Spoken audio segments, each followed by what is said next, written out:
listen to this. Hello everyone. Today, let us nourish the wisdom within our consciousness, within this formless, empty, clear and pure life element that we truly are.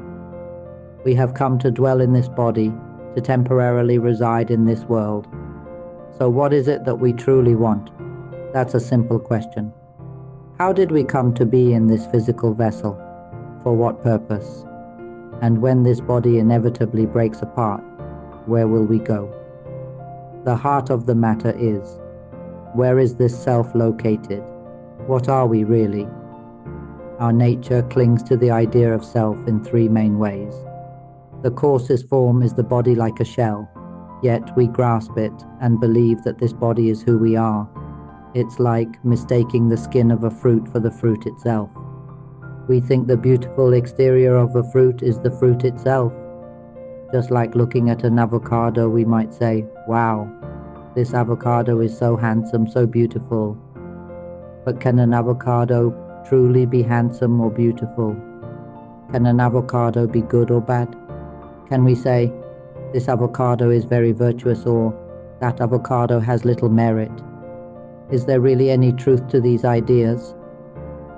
We might imagine an avocado that is rich or poor, one that is praised by many or entirely unrecognized, one that is always happy, or one filled only with suffering.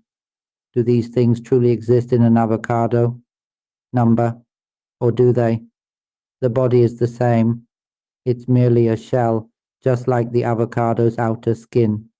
When we only see it from the surface, we mistake the shell for the self. We believe this physical body is truly who we are. But what if a wise person were to say, this body is not truly you, your true self lies within? What if someone told us the skin of the avocado is not the real fruit, the real part is inside? What would we do then? Would we believe them? Or would we need to see for ourselves? Surely we must prove it, right? So let us examine this together. I'm offering you wisdom. I want to guide you toward discovering the truth. And what I've spoken so far is the truth.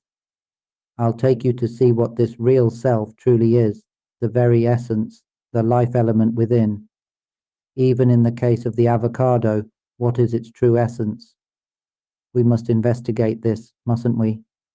When this body breaks down and dies, and it surely will, that is a fact, can we accept this truth? And it won't last long either. It might be this evening. It could be tomorrow. We've gone through countless bodies already. We've never had any true connection to this particular body. It's just a shell, a temporary dwelling, like a house we've built to stay in for a while. We've lived in many houses before. We've changed our dwellings many times. Now we happen to have taken human form.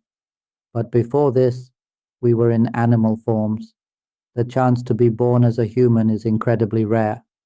Most of the time we were animals residing in the bodies of aquatic creatures, land animals, underground beings, birds, airbound beings, even beings in space.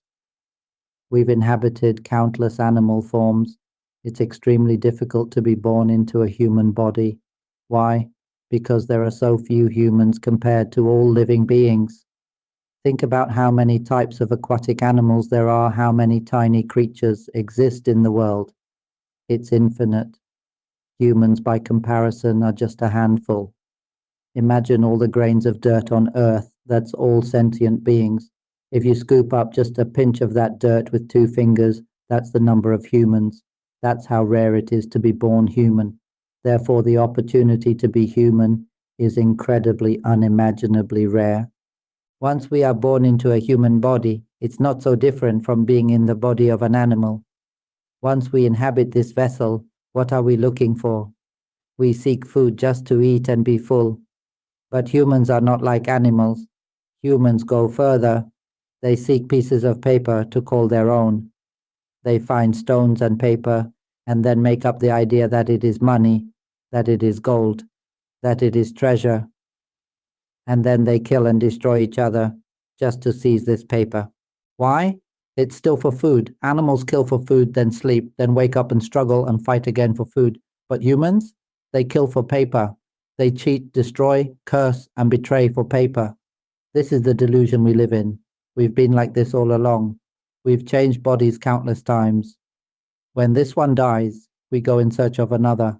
And once we get a new body, we become deluded again, believing it is truly ours. And so we continue struggling, fighting, destroying one another again and again, all for a single meal.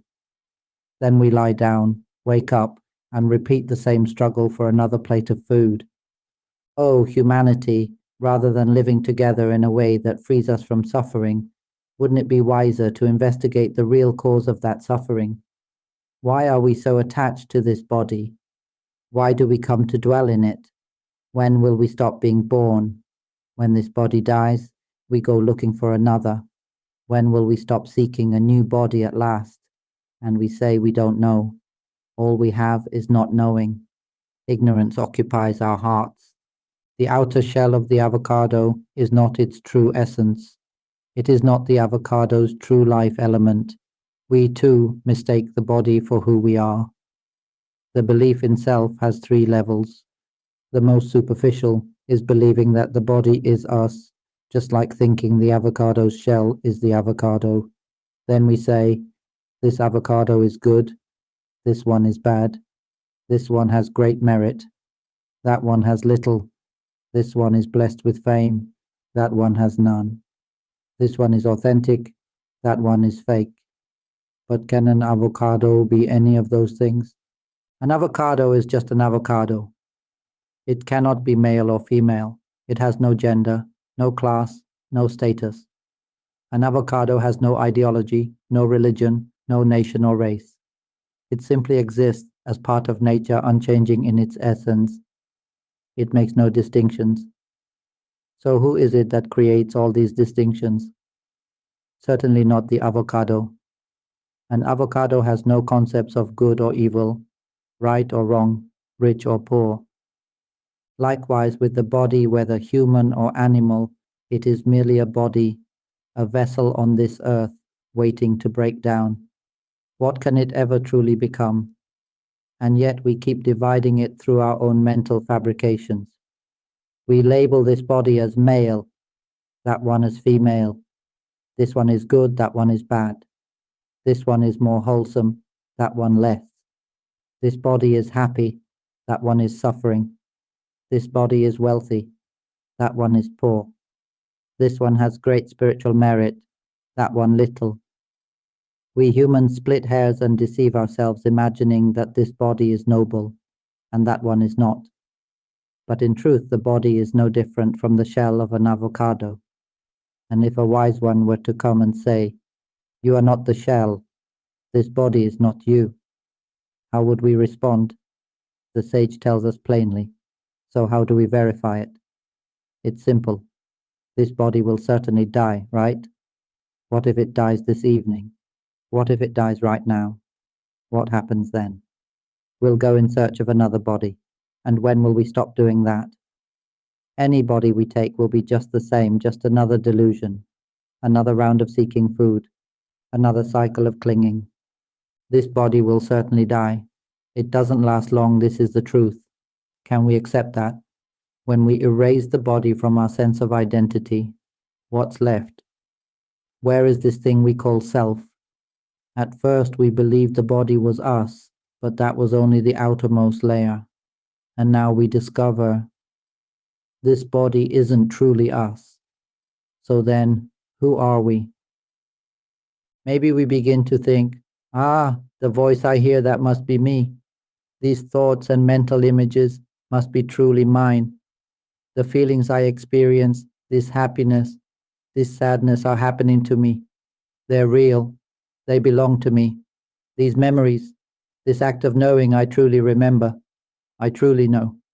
I really hear this sound, see this sight, smell, taste, and touch. I, myself, am the one who knows. This is the second layer of identification, and we believe it. But none of these things are truly us. None of them belong to us. It's like when a wise one says, The shell and the flesh of the avocado aren't the true avocado. They're not the original essence.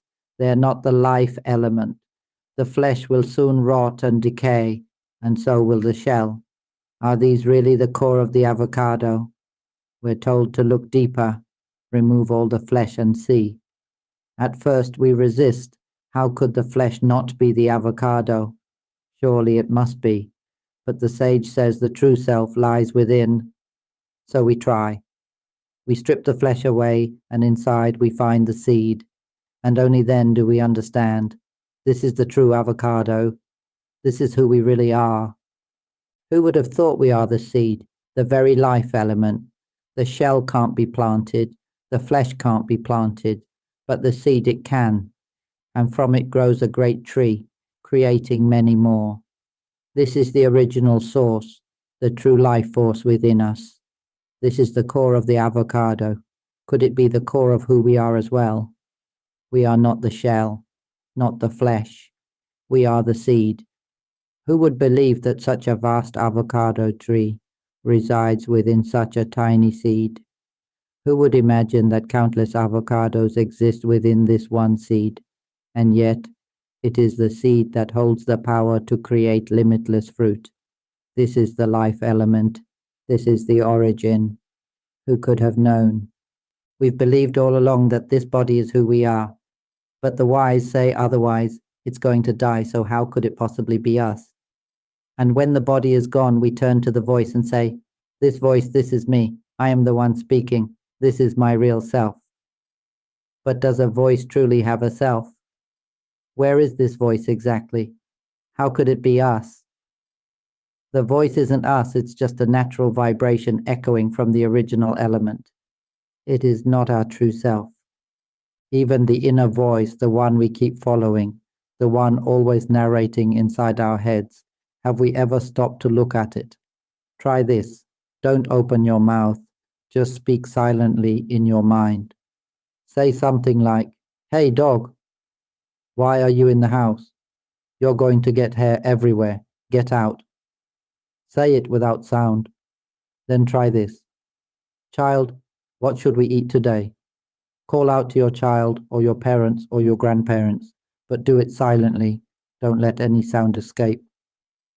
"Mom, Dad, come eat. It's time for dinner." Speak only within. And then observe carefully. The voice you hear inside, it's creating all your stories. Can anyone truly see this voice? It has no mouth, yet it speaks. The voice that speaks in our mind, that is what we call thought. We've been relying on it all along. We believe that this thinking voice is truly who we are. I'm thinking, I'm the one speaking. Try this. Call everyone to dinner. But don't use your voice. Don't open your mouth. Just call them in your mind. Who among us can see that this voice isn't really us? And the moment that realization hits, tears may suddenly fall. Wait, if that's true, then everything begins from this voice? Yes. So then, where is the self? If we can see that the inner voice or even the one spoken out loud is simply a natural phenomenon, then we begin to understand it's not really me, and it doesn't have any solid form. It can't be touched, but still, we keep believing it's us. Now try this. Bring up a mental image. Close your eyes or even keep them open and think of your parents. Think of your relatives in another province. Picture a place you've visited. Try visualizing it. Let that inner voice speak and let the image appear. But know this, both the voice and the image in the mind, neither of them is you. They have no true substance. They can't be touched. They have no real identity. So why do we cling to them?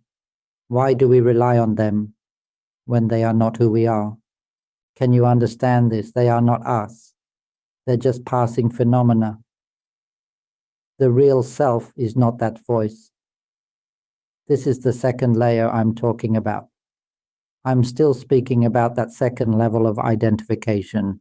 It's like the sage saying, the flesh of the avocado is not you. The real you is even deeper. Look inward.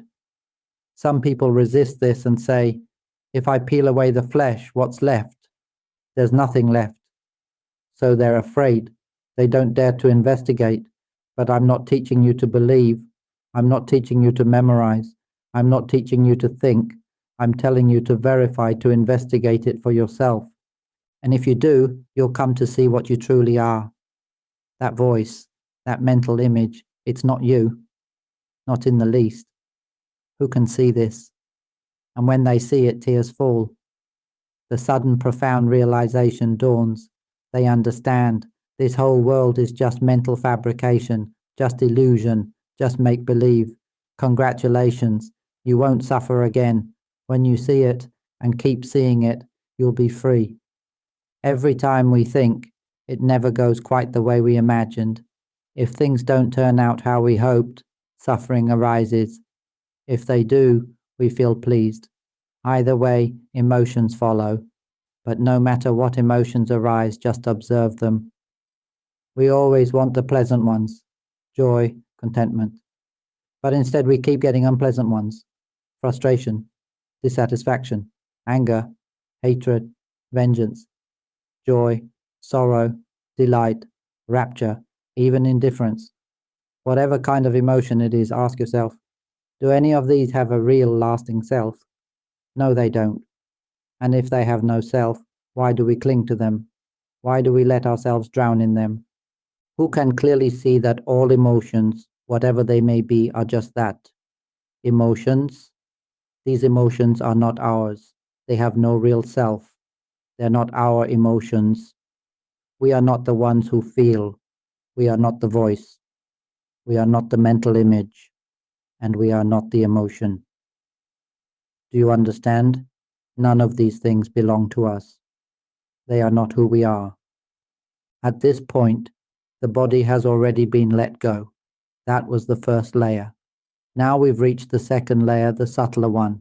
And emotions too are not who we are. If you still don't understand this, listen again and again. It means wisdom is still obscured. But if at some point you suddenly get it, a light goes on and tears fall, then congratulations, you'll never suffer again. No matter what emotion arises, it won't disturb you. If anger comes, so what? It's not you. Why get involved with it? Once we stop reacting to emotion, emotion loses all its power. If anger begins to rise, we see it. Ah, there it is. But it passes on its own. When happiness or delight starts to emerge, we see it too. Okay, there you are. And gradually, it fades. Emotions arise, it's their business. They stay, it's their business. They fade, it's their business. Emotions have no self. Emotions don't belong to anyone. We are not the emotions. And once we know we are not the emotions, why cling to them? The moment we stop clinging, we are free. Free from emotion, free from the voice. This voice in the mind, it's not ours. And when we see it isn't ours, there is peace. We are free from the voice that speaks in the mind, from the thoughts constantly arising, free from thought, free from mental images, free from emotion. So then, what is left to suffer? Now let's look at memory. Do you believe memory has a self? Does memory define who you are? It doesn't, does it? The voice is not us. The mental image is not us. Emotion is not us. Memory is not us. And in that realization, there's freedom, lightness. It's like being wiped clean. The voice vanishes. The images disappear. The emotions dissolve. Even memory fades. And there's nothing left to make us feel like we're still someone. And what's happening now, this awareness that hears the sound. Right now you're hearing this voice. That very act of knowing there it is. It already knows the sound, right? It already understands the language being spoken, right? But does this knowing have a self, number? So it isn't us either. That which knows right now, it knows by itself. Observe carefully. It just knows. When a scent reaches the nose, it knows it automatically, right? Do we have to tell it, smell that now? Number, it just does it. The eyes see by themselves, don't they? Do we have to tell them, see more clearly? Can we even tell them that? We can't, because the act of knowing is not being done by us. Knowing that's happening is not the self. It's not who we are. It's just a function, a natural phenomenon. Can you see that? Once we truly see that none of these things are us, then where is the self to be found? That's when we begin to discover our true essence. The first layer, the outermost shell, is the body, and it's clearly not who we are. We must stop clinging to it as though it were. It is absolutely not us. The second layer, this voice, this inner chatter, it's not us either. Mental images are not us. Emotions are not our emotions. Memories are not our memories. Even knowing that is happening right now, it's not us who knows. None of these are us. So where is this self? What remains is the life element, pure, empty, luminous. This element is untouched. It contains nothing of the conditioned phenomena we just spoke of. All those reactions and appearances, they are not here. What we are is the life element without form, without qualities, perfectly clear, profoundly pure. It's like the clear, spacious emptiness right in front of us. You can't hold it in your hand. It's like a clear void that appears to be empty, but it is filled with space. The air dwells in this emptiness. Yes, but air is not the same as this empty clarity. Air may be oxygen or carbon dioxide, warm or cool, clean or polluted, but all of it merely exists within the clear emptiness. It is not the emptiness itself. Do you understand? The air can be however it wants. That has nothing to do with us. We are the clear emptiness. The voice that speaks however it sounds, let it be. It's not us. The voice is merely something that arises within this open, transparent space of the mind. We are the mind, the life element that is vast, silent, and clear. We are the clarity that holds the entire universe.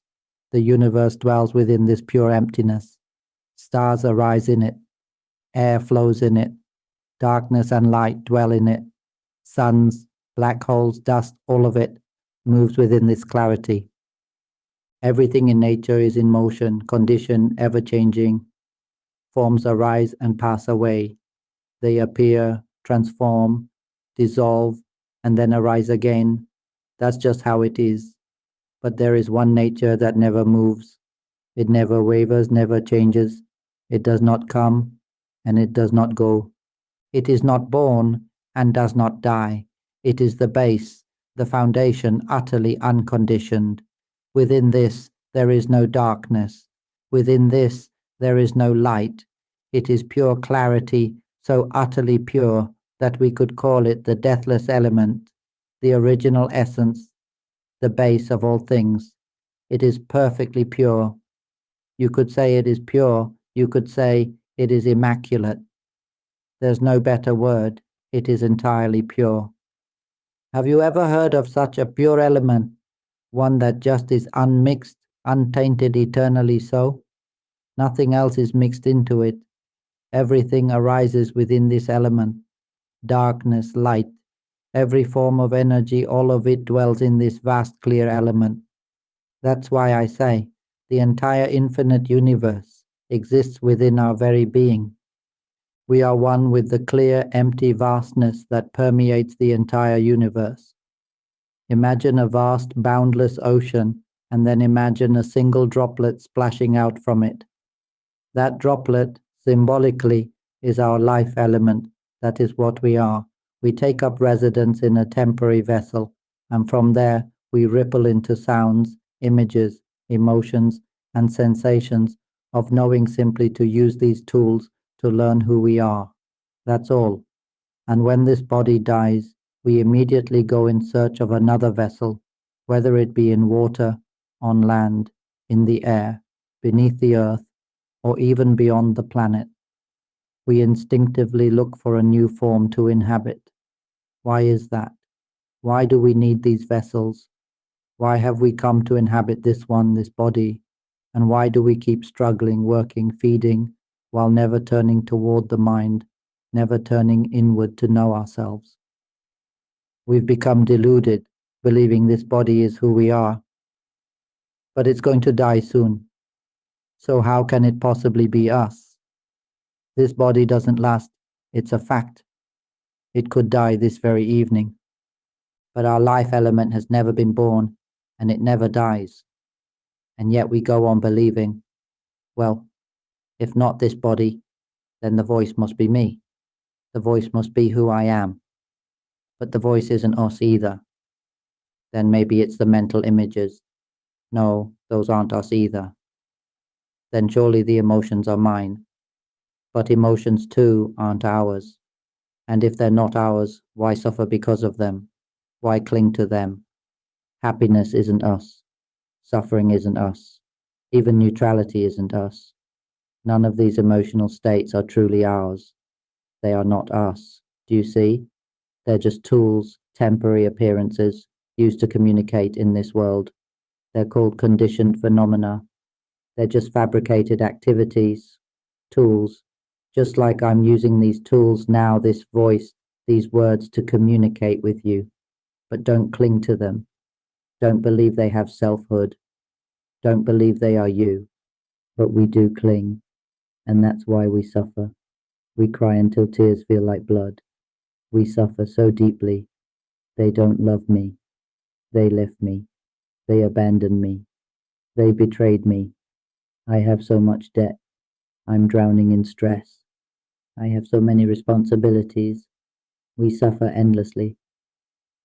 But wait, why sink into suffering? Why drown in thought? Where in all of this is the me? Where is it in thought? Why drown in it? Where is it in the mental image? Where is the me in any of this? Are we the emotion? If we are not the emotion, then why drown in it? Isn't that too easy? Or is it too difficult? Where is the me in memory? And what about knowing that's happening now? Hearing sound, smelling, tasting, touching, sensing who is doing all of that. Isn't it all happening by itself? So where is the self? There is no me in any of these processes. Everything is just nature functioning on its own. This body isn't us. This voice isn't us. The mental image isn't us. Emotions aren't ours. We are not the emotion. We are not memories. And we are not even the ones who know. We are the mind, the life element that is empty, clear, and profoundly pure. Just by understanding this, just by seeing that these things are not who we are, a sudden and profound realization will arise. Our true nature will reveal itself clearly, unmistakably, and without doubt. When I turned inward against the current and saw that all these mental activities were not me, saw that even the knowing wasn't me knowing, saw that the voice that thinks and speaks wasn't me. As that seeing grew subtler and subtler, something became crystal clear from within. When it finally saw that none of it was truly me, it came to the ultimate realization. There was never a self. And then there was an inner explosion. At that moment, there was total understanding. The heart fully accepted the truth. The true self, it realized, was the mind, this very life element. When our life element finally accepts the truth, it lets go. It's like it had been clinging to all those appearances, creating them, and then attaching to them. Like a web spun out to grasp everything, a stream of energy sent outward to latch onto these experiences. But in truth, we only created those appearances as tools. They weren't meant to be clung to. They were meant to be used, then released. It's like building a boat just to reach an island. Once you get there, you leave the boat behind. You don't need it anymore. Or say we want fish, we make a fishing rod or cast a net, but we don't want the rod or the net. We can't eat those. We want the fish. The tools are only for catching. Once we've caught what we came for, we toss the tools aside. Let's say there's a river in front of us, and we want to reach the island on the other side. That's our goal. But the river blocks our way. Some people go to great lengths to build boats, endless techniques and practices just to get across. But the wise, the truly awaken, simply observe the situation and say, "Oh, the water's shallow." There's no need to build anything at all. No need to complicate things with methods or formal practices. No need to do anything. The water's shallow, just walk across. There's nothing in the way, just walk. And once you reach the other side, you'll realize for yourself, it was shallow all along. There was no need to build elaborate boats, to argue, to fight, to struggle. No need for rituals or extremes. No need to fly, to levitate, to ride planes or rockets or tanks. No need to construct giant ships or factories. No need to cut down forests or dig up minerals. Not even a single dollar is needed. The water is shallow. Just walk. That's all. This is what the wise have pointed to. They offer wisdom, not things to do. Can we understand that? On the day I awakened within, when I truly saw the mental fabrications and recognized that none of them were me, it all shattered. It exploded. Something broke open from the inside. It felt as if I had been pulled out of this constructed identity of being a person. My mind burst open. Light flooded everything. The explosion happened right in the center of my chest. It shattered into countless pieces. And in that moment, I saw the truth. My real nature is the life element, formless, crystal clear, supremely pure. It's so pure that it dissolves into the entire universe. It was like realizing that this one tiny droplet of water is of the same essence as the great ocean. We had taken this droplet, this life element, and housed it in a temporary vessel. We assumed that vessel was our body. We believed this was who we are. But in truth, it never was. Then, upon deeper contemplation, I saw even more clearly. The voice that speaks is not us. We are not the voice. We are not the images. We are not emotions. We are not the memory. We are not even the knowing. And when that realization clicked, everything broke apart. It all fell away. There was nothing left to identify with. And that one droplet merged completely, became one with the ocean. It was no longer separate. The sense of self vanished. There was no me to be found because it had returned to the ocean. Do you understand? That is what we are. The life element, empty, clear, radiant, like the transparent space before your eyes. We are entirely made of that. And when this realization exploded within, it became obvious. Thought, imagination, emotion, and perception. All those things we once claimed as me, they were never us, even the sense of understanding.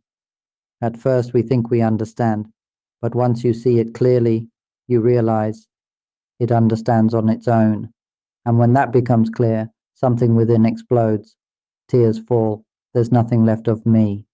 Only purity remains. And you wonder, why is it so pure? What is this? And the answer is, it's you. It's truly you. But it cannot speak. It has no voice. The true nature of who we are, this deepest truth, it does not speak. We only borrow the voice to communicate, which means we are not the voice. Can you see this? I'm explaining it in detail now, but when it actually happened, it wasn't slow or structured like this. It happened in an instant, so fast, so precise. Everything became microscopic, precise, vivid, and then boom, explosion. And then only space. The whole universe disappeared into it. That is what we are. That original element. The one that knows everything, not because we know, but because it just knows. There's no knower. It is the living essence, but without form. That is who we truly are. It's like the seed of an avocado. This is life. The seed that is the life element. When the life element meets the right conditions, it sprouts, it grows, it can become a vast tree, millions of them. Who would have thought that a mighty tree could be compressed into something so small? No matter what we come to learn in this world, the more we learn, the more we remember and attach to, the more we continue to be reborn without end. However much knowledge we accumulate, it only leads to more becoming, endless becoming. Our mind, our life element constantly craves knowledge. But in truth, there is only one knowledge it truly longs for. And the moment it truly knows this one thing, it will no longer be born again.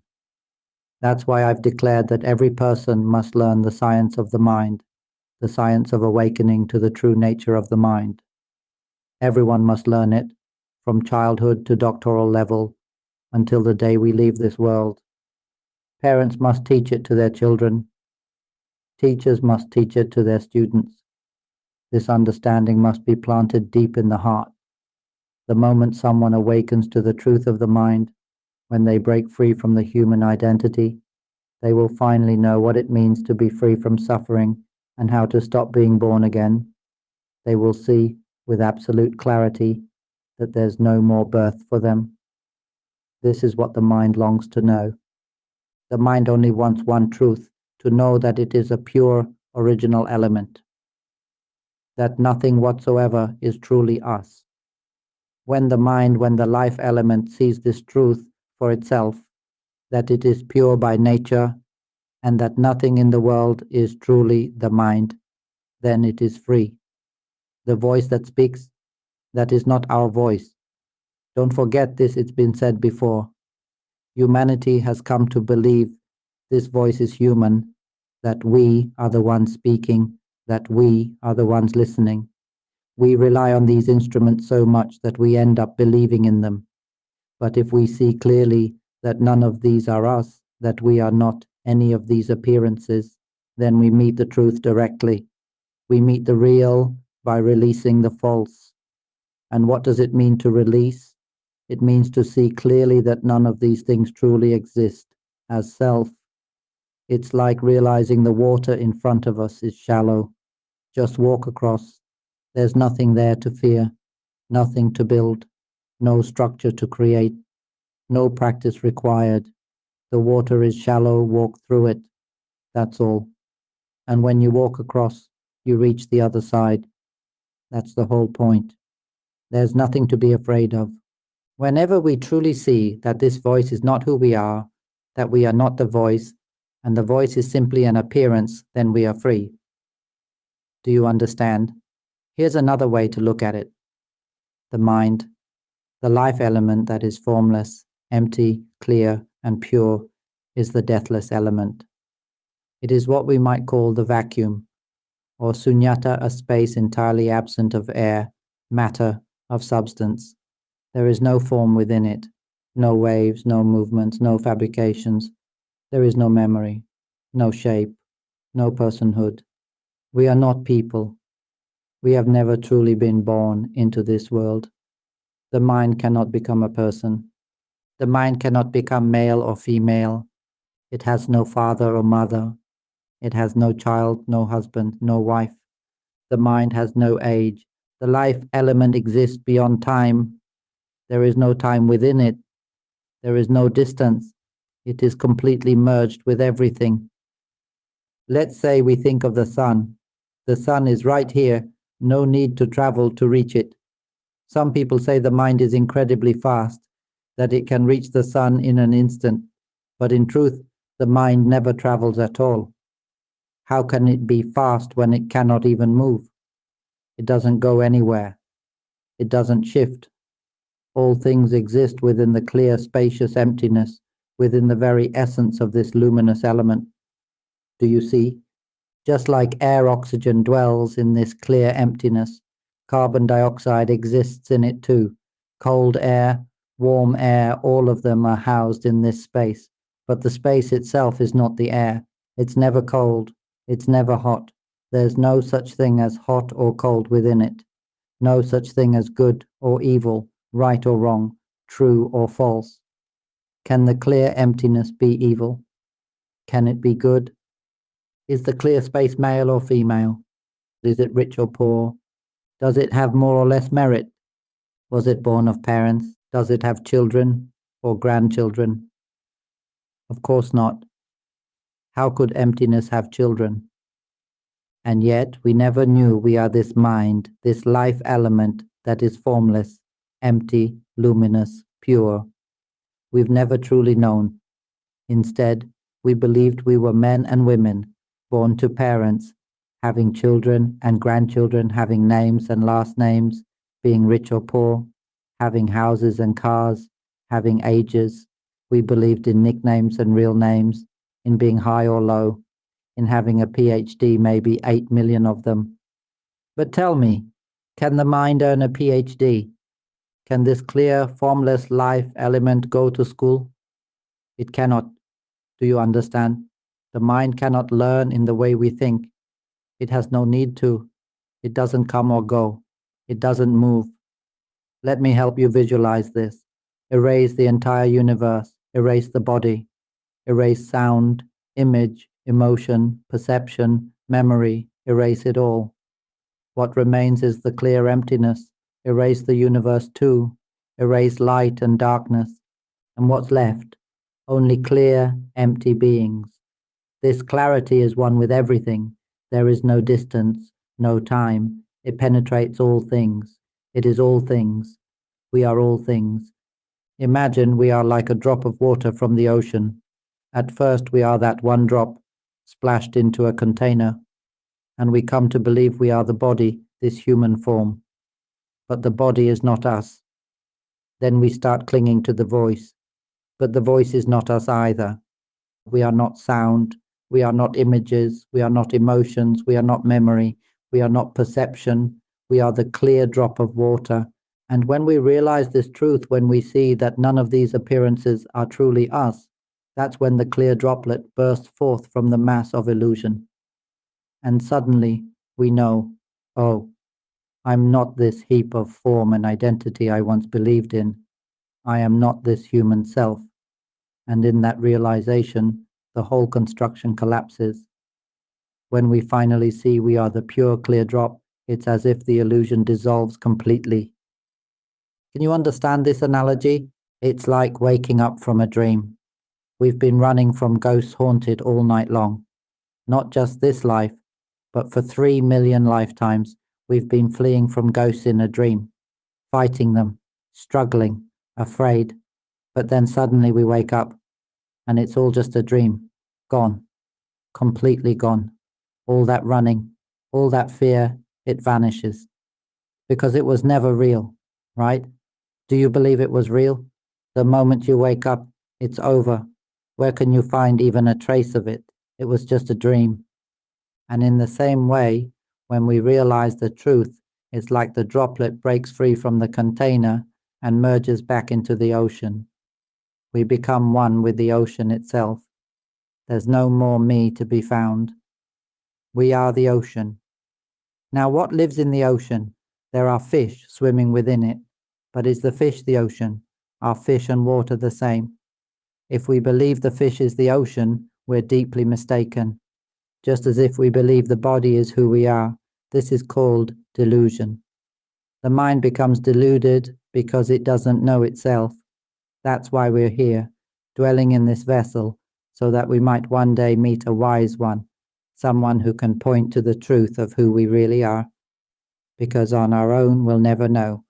We think we're the avocado's shell. But the sage says, no, you're not the shell. Then we find the fruit inside and think, this must be me. But again, the sage says, no, not even the fruit. Only when we reach the seed do we understand. We are the seed. We are the life element. Who would have imagined that a great tree is hidden inside something so small? Who would have thought that the fruit which nourishes all beings in the world lies hidden in that seed? Who would have guessed that we are the mind, the pure, radiant, empty life element? Who would have known? When I finally saw the truth, tears fell. How could I have been so blind? Why wasn't I taught this by my parents? Why did no teacher ever tell me?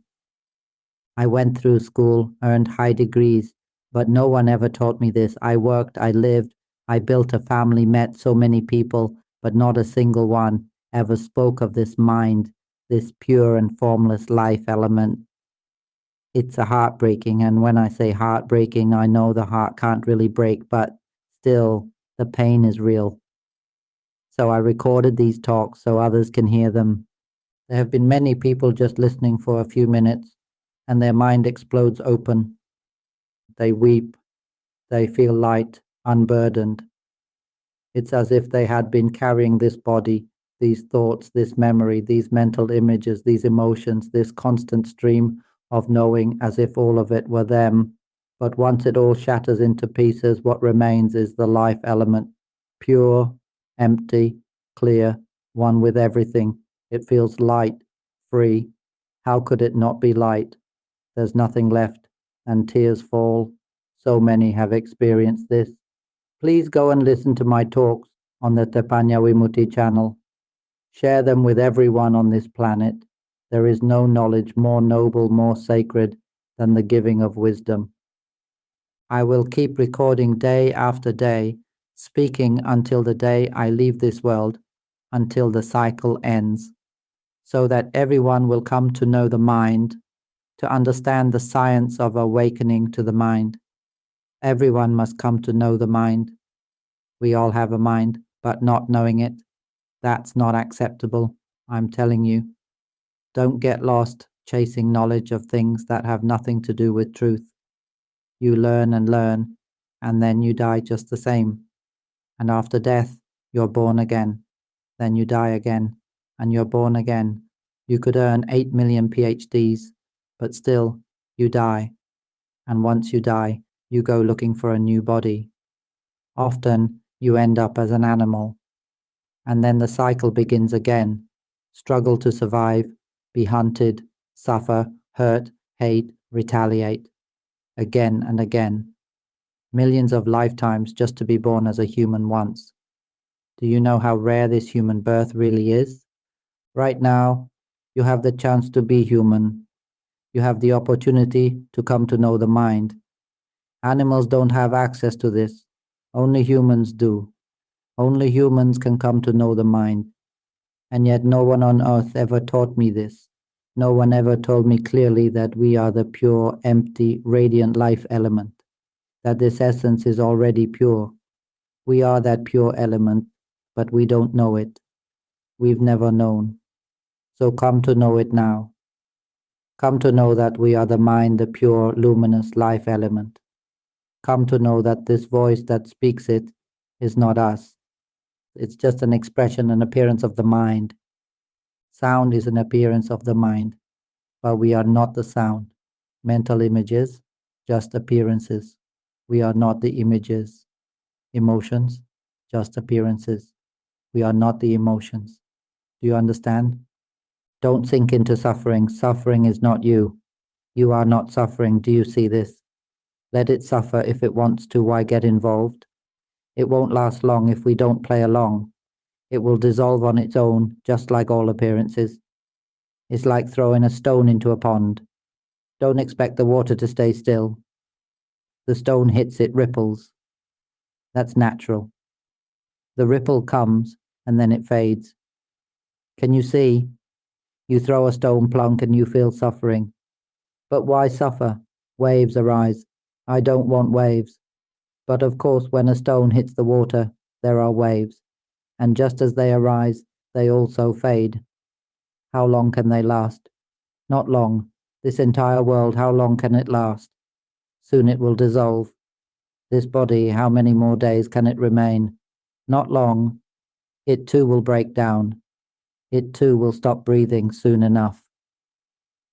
This voice, just like everything else, vanishes the moment it's spoken.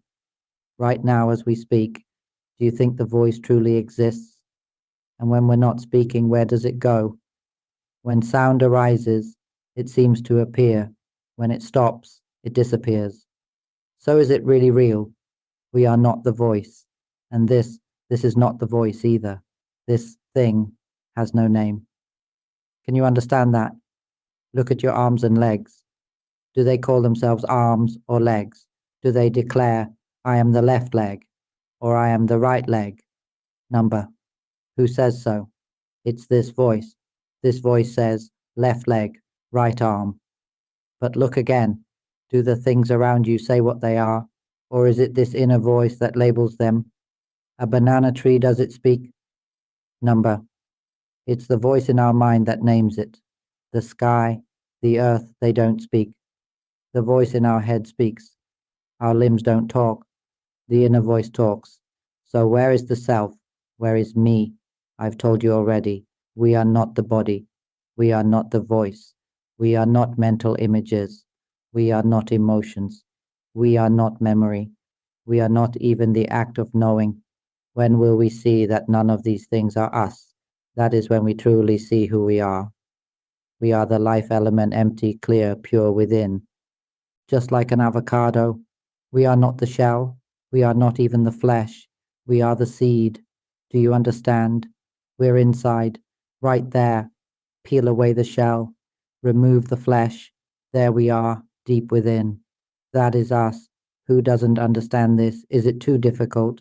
Come, investigate. Find out who you really are. The moment you realize that none of these things, voice, body, thought, emotion, memory, are truly you, your tears will fall. A deep, sudden realization will dawn, and your heart will be light-free. Listen to these teachings every day. Bit by bit, understanding will grow. It becomes lighter, freer, clearer, until it reaches its limit. Then something profound happens. One day, as you're simply walking along, you'll feel so light, so at ease, strangely so. You glance toward the gate and see the newspaper has been delivered. The moment you see it, a thought arises. Oh, the newspaper's here. But this time it's different. The moment you hear that inner voice say those words, it hits you. That wasn't me.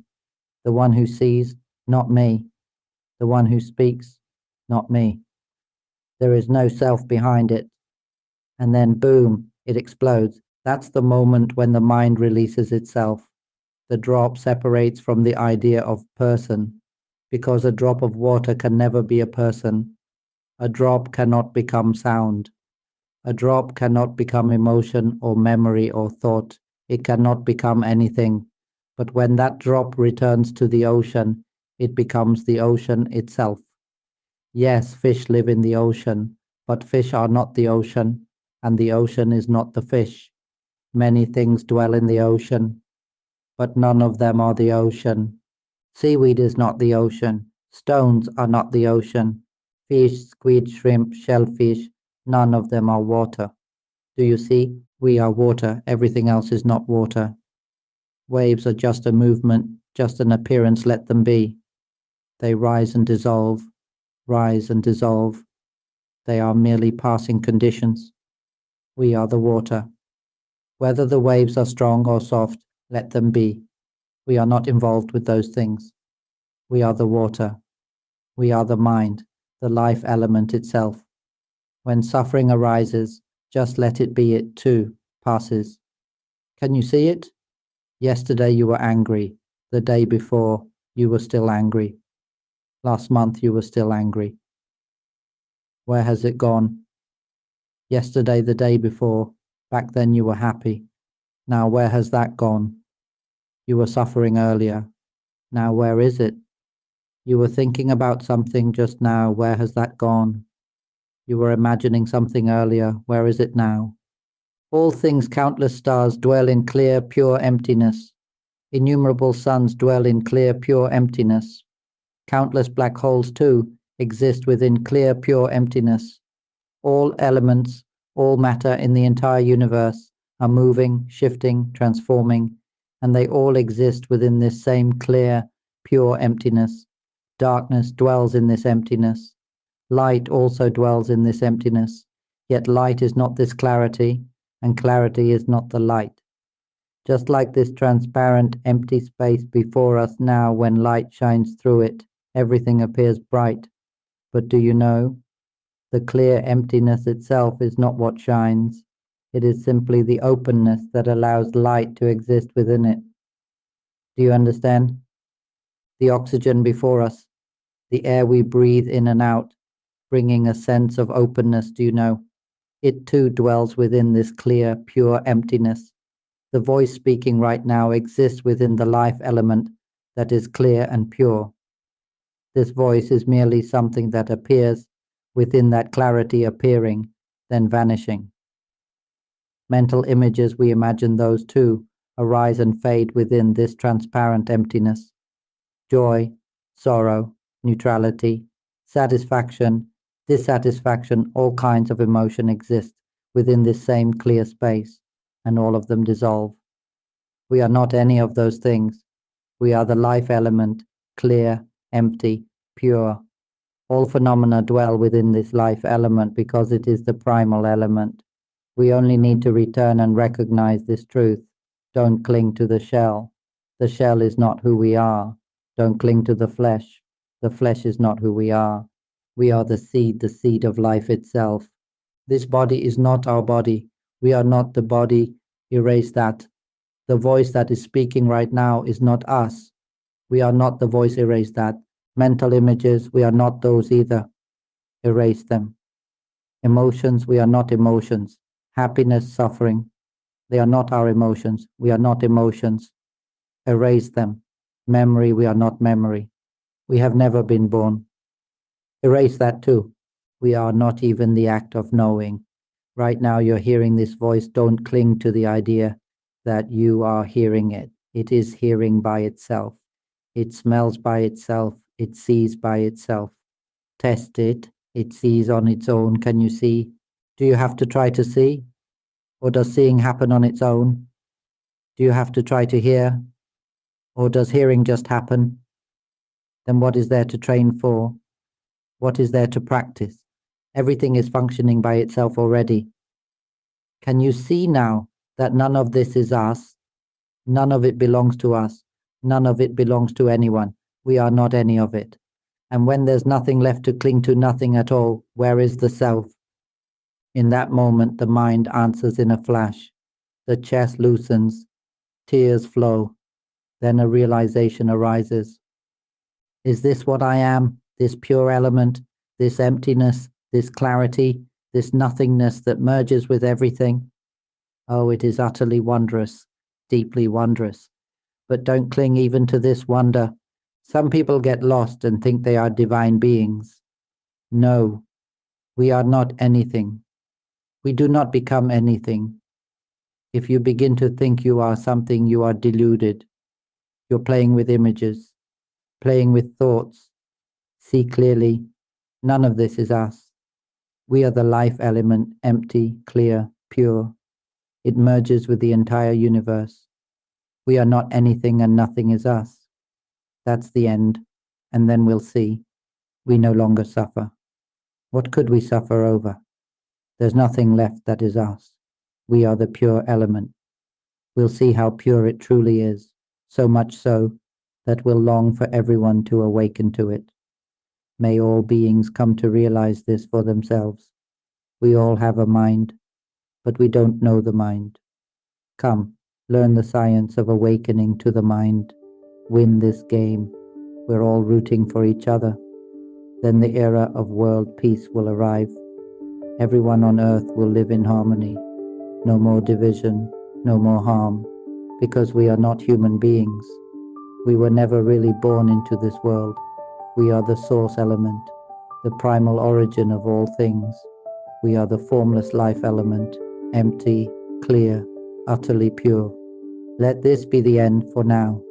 May everyone who has inclined their mind to listen realize this truth, to know the mind, this radiant, pure element, swiftly and directly. May it be so for all. If you're interested in these teachings on awakening, mind observation, and transcending suffering through wisdom, we'd love to hear your thoughts.